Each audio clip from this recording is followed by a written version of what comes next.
Bien, continuamos conversando con el dos veces vicepresidente de la República Dominicana, el doctor Rafael Alburquerque. Doctor, la historia y la experiencia cuenta que sus relaciones, usted supo manejarse bien con el doctor Joaquín Balaguer, pero supongo que dada la rivalidad que existía antes entre los partidos y las malquerencias que caracterizaban entonces la vida política partidaria, usted debió haber confrontado algunas dificultades con los miembros de su propio partido cuando aceptó el cargo, ¿no? ¿Fue así o estoy equivocado? Bueno, yo en esos momentos, acuérdate que me habían expulsado del sí, PLD. Usted estaba, pero usted tenía un partido del pueblo. El Partido del Pueblo se llamaba, sí. Pero obviamente hubo alguna crítica de parte de lo que eran de compañeros del partido, pero al final pues entendieron, o sea, yo había sido redactor junto con Víctor Ray Guevara y el doctor Lupo Hernández Rueda, que en paz descanse, del Código de Trabajo. Entonces también lo vi como una oportunidad, a pesar de haber sido crítico del doctor Balaguer, de haber sido adversario del doctor Balaguer, lo vi como una oportunidad. Bueno, ya hemos hecho una obra del Código, una obra literaria, vamos a decir, una obra intelectual, vamos a ponerla en práctica ahora. Entonces, las circunstancias internacionales lo permitían. Hubo resistencia. Yo recuerdo cuando comenzamos a redactar el código en el 91, con el diálogo tripartito y la Iglesia Católica, como señor Agripino Núñez Collado, que sirvió de mediador, el código vino a salir ya para mayo del año 92. Y llegó un momento en que el doctor Balaguer, yo desesperado le decía, oiga, presidente, ya la sanción no la tenemos encima. Ya yo prometí que para el año que viene no iba a haber sanciones, ¿qué vamos a hacer? Y ya para enero, febrero, cuando todo estaba empantanado, ahí el doctor Balaguer me dijo, bueno, yo creo que llegó el momento de traer los cañones de la OIT.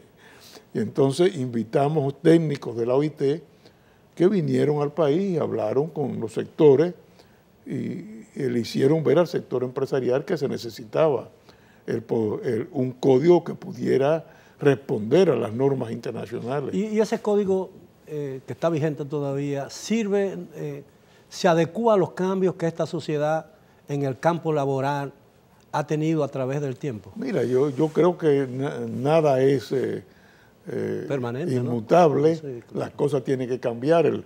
En estos momentos se está discutiendo alguna reforma del Código de Trabajo. En aquella época no estaba desarrollada la tecnología. El mismo procedimiento laboral pues ha mostrado que se necesita alguna reforma. Las propias jornadas de trabajo que no pueden ser tan inflexibles. Un solo ejemplo para que los televidentes lo entiendan. Por ejemplo, trabajadores que están en Bávaro. Bueno, se supone que tienen un descanso semanal que comienza el sábado al mediodía y regresan el lunes. Pero si viven en la capital, ¿qué descanso van a tener? Van a coger una guagua allá de Bávaro, venir a la capital, llegar a las 7, 8 de la noche y el domingo tener que regresar. Entonces, ahí viene la flexibilidad de la jornada. Bueno, vamos a trabajar 2 semanas corridas y 8 o 10 días de descanso. Entonces, son aspectos que hay que tomar en cuenta. Sí, para no afectar la productividad, ¿verdad? Claro. Por supuesto.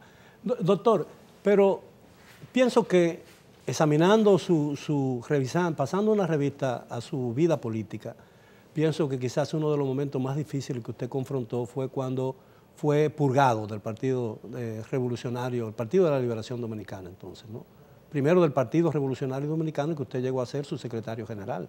Del PLD. Del PLD, llegó a ser su secretario general y se vislumbraba como la figura que podía reemplazar el liderazgo de Bosch cuando Juan Bosch dejara de ser el líder, ¿no? Mira, fue una situación realmente difícil, pero yo siempre me tracé la meta, yo siempre me consideré como un discípulo de Juan Bosch, fui formado por Juan Bosch en todo lo que tiene que ver con la parte política, con la doctrina. Entonces, a pesar de la expulsión, siempre me consideré como un PLDista sin carné. Entonces, seguí siempre manteniendo contacto con los compañeros del partido. ¿Cuál fue la causa principal? Mira, eso habría que estudiarlo y que indagarlo. Realmente, alguna de las acusaciones era que yo estaba formando un grupo, con lo cual, lo reitero, nunca fue cierto. Yo tenía un gran respeto y una gran lealtad para el profesor Juan Bosch, pero bueno, fueron las circunstancias que se dieron en esos momentos, hay siempre los celos de compañeros del partido. Pero en su momento esa expulsión se caracterizó como propia de una purga estalinista, ¿no? No, de ninguna manera, porque comenzó conmigo y después siguió con los grupos que se llamaban alburquerquistas. Pero ya te digo, yo siempre, bueno, y cuando el PLD hacía las marchas, ya no era miembro del PLD, yo iba a las marchas del PLD, y siempre mantuve la amistad con muchos de los dirigentes del PLD. Algunos me negaron el saludo, pero en general mantuve yo siempre las relaciones muy buenas. ¿Era muy difícil el trato personal con Bosch? Mira, para algunas personas sí, en el caso mío no, yo siempre, incluso en el mismo momento de la expulsión, me trató siempre con mucha consideración, con mucha altura, sin que hubiera un trato vejatorio. Al contrario, me dijo, mire, ni siquiera me expulsó, me dijo, mire, yo le pido que usted renuncie. Y por esa razón no se dio expulsión, sino una carta mía de renuncia, reiterándole que, aunque ya no estaría en el partido, seguía siendo miembro. Pero usted no fue objeto de un juicio partidario ni nada de eso. No, el comité central se reunió y entonces ahí me pidió la renuncia y le dije, mire, no hay ningún problema. ¿Quién le pide el regreso al PLD? Leonel Fernández. O sea, ya con los nuevos tiempos, me dijo, mire, yo creo que ya esta es una situación, me llamó un día, me dijo, esta es una situación ya superada, yo creo que usted ya debe volver al partido. Yo había formado un partido para estar pues, presente ante la opinión pública y le dije, mire, me parece correcto, y antes de las elecciones del 96, pues acepté volver al partido, apoyar la candidatura de Leonel Fernández, y algo que es interesante conocer, fui donde el presidente Balaguer a presentarle la renuncia, decirle, mire, yo voy a apoyar el PLD, no voy a apoyar el Partido Reformista.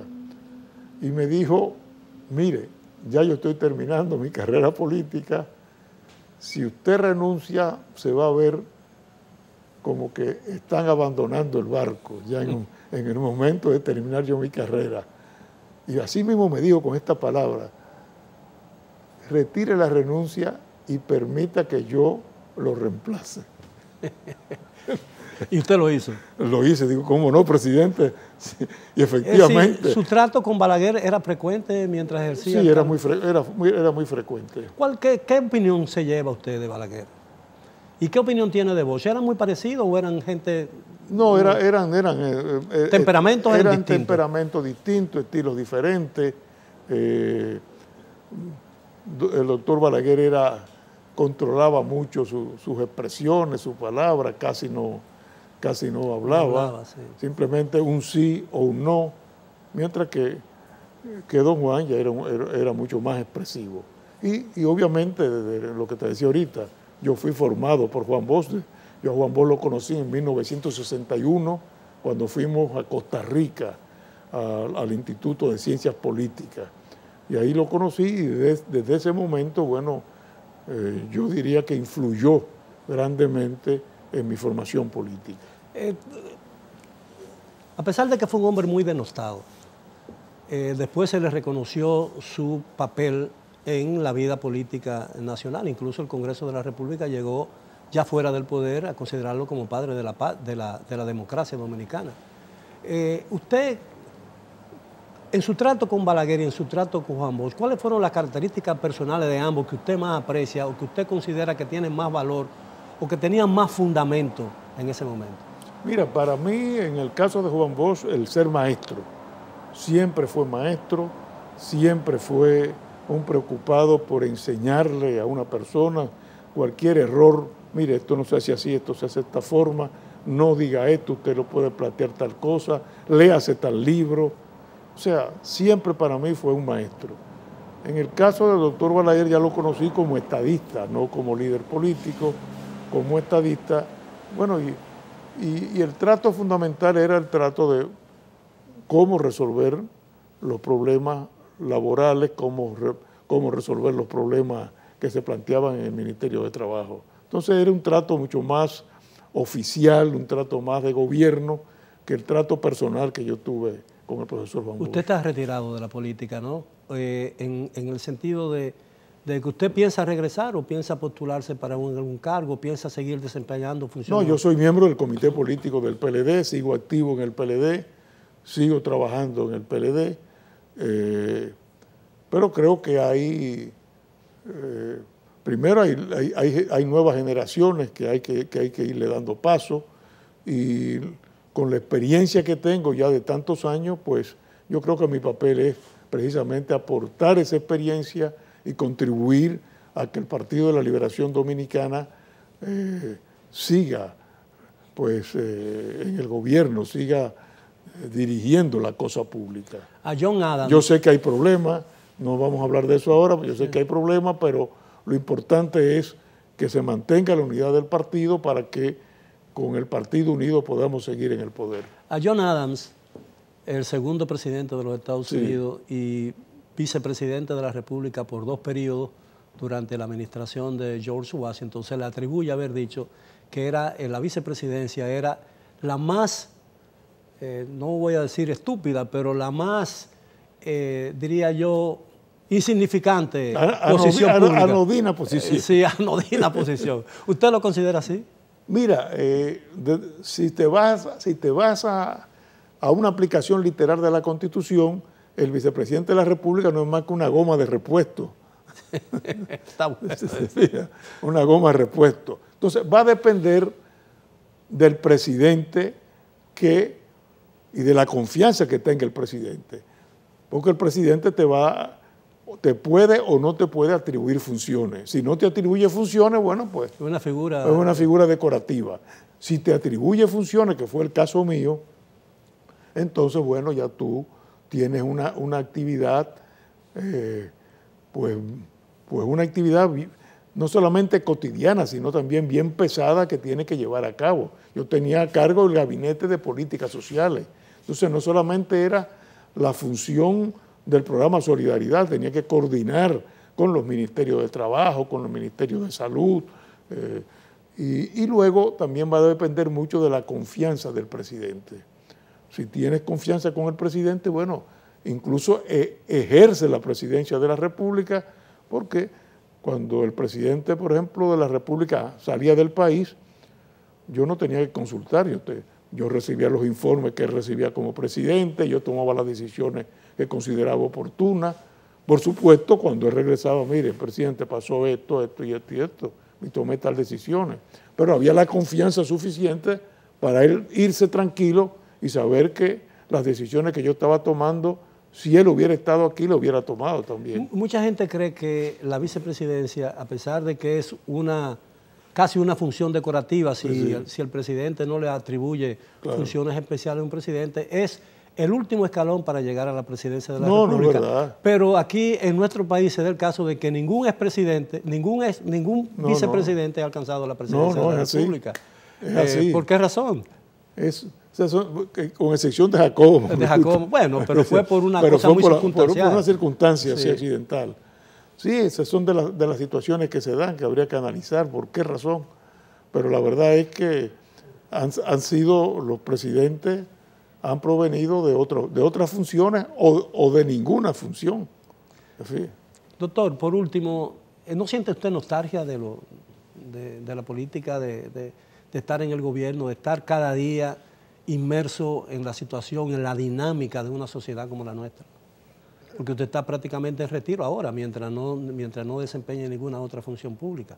No, mira, yo creo que la política es un quehacer que demanda mucha atención, que demanda pues mucho trabajo.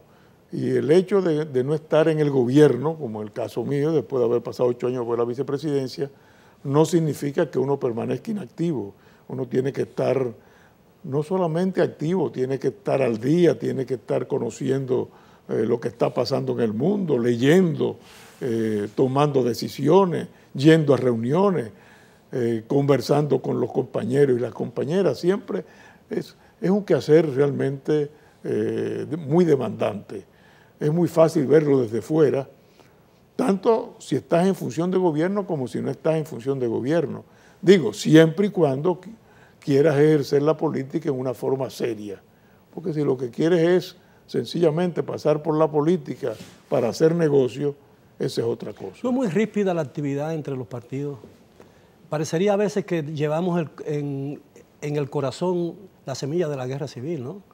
Mira, yo creo que los debates siempre son muy ríspidos en todas partes del mundo.